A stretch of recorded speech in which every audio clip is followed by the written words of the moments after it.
जादुई दरवाजा। एक गांव में एक ग्वाला मोहन अपनी गाय बकरियां चराता था। एक दिन जब वो पास के मैदान में ही अपनी गाय चरा रहा था, तब उसे एक लावारिस गाय घूमती हुई मिली। उसकी हालत देख लगता था कि वो भटक गई है। अरे, इस गाय को तो पहले कभी नहीं देखा। ये तो अच्छी खासी तंदुरुस्त लगती है, पर लगता है ये रास्ता भटक गई है। और वह गाय मोहन की बाकी गायों के साथ चरने लगी। मोहन उस गाय के पास गया और उसने उसे प्यार किया। शाम को जब मोहन अपनी गायों को घर लेकर जाने लगा, तब वह गाय भी उसके साथ चल पड़ी। अरे, यह तो हमारे साथ चल रही है। चलो कोई बात नहीं, शायद उसे ढूंढता हुआ कोई आ जाएगा। तब तक मैं इसका ध्यान रखूंगा। मैं इसे पानी पिलाऊंगा, मैं इसे खाने को दूंगा। और इस तरह काफी दिन बीत जाने तक भी वह गाय रोज मोहन की गायों के साथ रहती।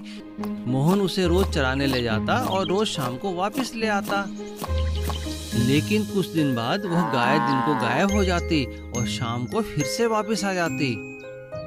अरे, यह चक्कर क्या है? यह रोज इस तरह चली जाती है और शाम को वापस आ जाती है।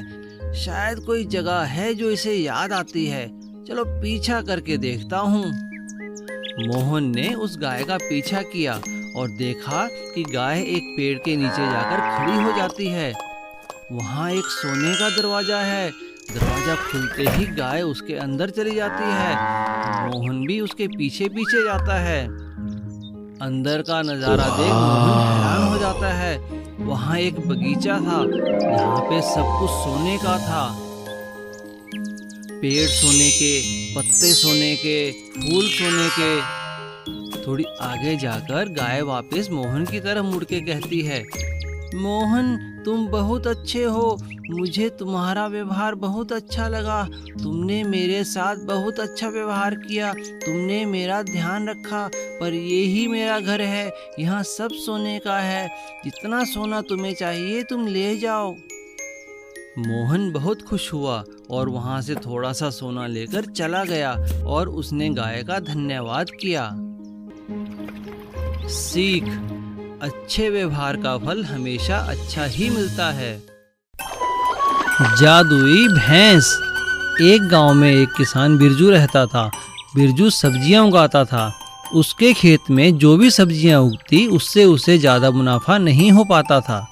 एक दिन जब वो मंडी में बेचने के लिए सब्जियां गाड़ी में रख रहा था, तभी एक भैंस वहां आकर एक पालक का गुच्छा लेकर चली गई। अरे अरे, यह क्या? चलो कोई बात नहीं, शायद भूखी होगी। उस दिन बिरजू को सब्जियों के दुगने पैसे मिले। कुछ दिन बाद एक बार फिर से अपनी फसल गाड़ी में रख बिरजू मंडी जाने वाला था। उस समय उसकी पत्नी भी उसके साथ थी। तभी वो भैंस फिर वहां आई और पालक लेने लगी। अरे जा यहाँ से, हट हट। भैंस वहां से चली गई। उस दिन बिरजू को काफी नुकसान हुआ। इससे बिरजू उदास हो गया।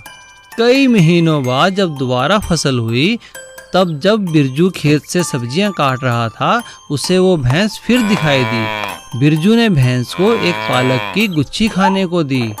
जब बिरजू ने अपनी सब्जियां बेची तो उसे फिर फायदा हुआ। उसे काफी फायदा हुआ। उसी दिन उसकी पत्नी को वो भैंस अपने घर के बाहर दिखाई दी। अरे, ये भैंस बार बार यहाँ आ जाती है और सारी सब्जियां खा जाती है। अब तो ये घर तक आ गई है।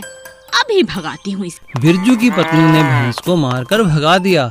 जब बिरजू घर पहुंचा, देखो, आज मुझे फिर से अच्छी कमाई हुई है।